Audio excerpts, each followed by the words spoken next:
भूकंप के झटकों से हिला पूर्वोत्तर भारत। 11 राज्यों में असर। रिक्टर स्केल पर भूकंप की तीव्रता 6.7। भूकंप का केंद्र भारत म्यांमार बॉर्डर के पास रहा। भूकंप से इम्फाल में 5 लोगों की मौत की पुष्टि, जबकि करीब 35 लोगों के घायल होने की खबर। भूकंप प्रभावित राज्यों में भेजी गई एनडीआरएफ की टीम। पीएम मोदी ने असम, मणिपुर के मुख्यमंत्रियों से की बात। भूकंप के बाद सिलीगुड़ी में घायल लोगों का अस्पतालों में लगातार आना जाना जारी। अस्पतालों में विशेष इंतजाम किए गए।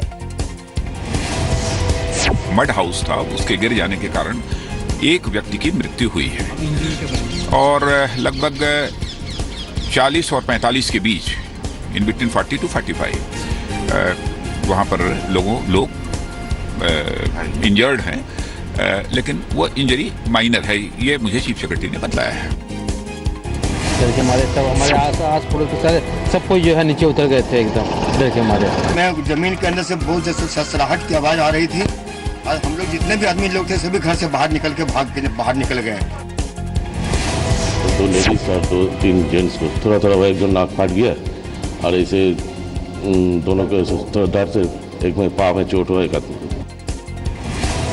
खाना आते मैंने थोड़ा सा देखा ऊपर, तो वहाँ से थोड़ा हिल रहा था, मेरा जो साथ है वो हिल रहा था। तो हिलने के बाद मैंने देखा रुकेगा नहीं रुका। मैंने पहले बार ऐसा देखा है, बहुत दौड़ गया मैं वहाँ से, बिस्तर से उठ के ही भागना पड़ा मुझे। पठानकोट हमले में शहीदों को देश भर में श्रद्धांजलि। वाराणसी में शहीदों के लिए की गई आरती। शहीद लेफ्टिनेंट कर्नल निरंजन की बहन ने कहा, अर्जुन था मेरा भाई। He has made us feel proud. Pathankot में फिर शुरू हुई फायरिंग। एनएसजी के डीजीपी एयरफोर्स स्टेशन पहुंचे। एनआईए की शुरुआती जांच में खुलासा, एयरफोर्स को बड़ा नुकसान पहुंचाने आए थे आतंकी। आज ऑड इवन के ट्रायल का चौथा दिन। सड़कों पर इवन नंबर की कारें ही चलेंगी। इसके अलावा सड़क पर चलने वाली ऑड नंबर की कारों का चालान हो सकता है। आज 18 लाख अतिरिक्त लोगों को जो है हम लोग ढोने की और उनको सुविधा देने के लिए तैयारी की है हमने। मेट्रो के अंदर 27 लाख की जगह 32 लाख लोगों को सुविधा देने की हमने तैयारी की है।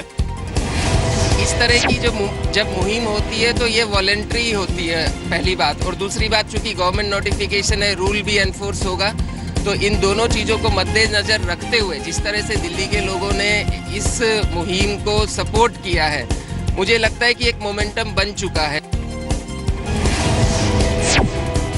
अफगानिस्तान के शहर मज़ार शरीफ में भारतीय वाणिज्यिक दूतावास पर हमला हुआ है, लेकिन आईटीबीपी के जवानों ने इस अटैक को नाकाम कर दिया। दिल्ली के मंदिर मार्ग इलाके में कलावती हॉस्पिटल के स्टाफ क्वार्टर में फायरिंग से हड़कंप मच गया। रात करीब 10 बजे बाइक पर आए 2 बदमाश 3 राउंड फायरिंग कर फरार हो गए।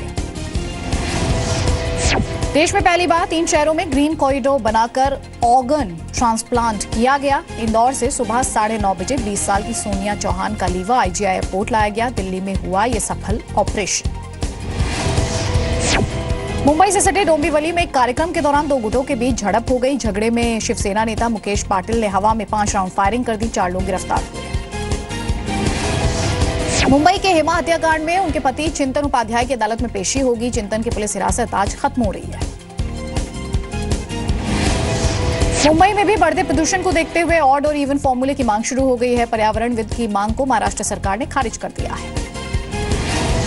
मुंबई के बीएमसी स्कूल की छात्रा ममता संतोष पवार को राष्ट्रपति पुरस्कार से सम्मानित किया गया है। ममता बीएमसी स्कूल की पहली छात्रा है जिन्हें यह अवार्ड मिला है। पुणे में हुए आरएसएस के शिव शक्ति संगम कार्यक्रम में 1.5 लाख से ज्यादा लोगों ने हिस्सा लिया। समारोह में सरसंघचालक मोहन भागवत के अलावा महाराष्ट्र के मुख्यमंत्री देवेंद्र फडणवीस ने भी शिरकत की। सूखे से जूझ रहे बुंदेलखंड के किसानों की सिंचाई के लिए 24 घंटे बिजली देने की घोषणा की गई है, लेकिन बिजली विभाग के अधिकारियों ने उनके इस वादे को पूरा करने से पहले ही हाथ उठा दिया है।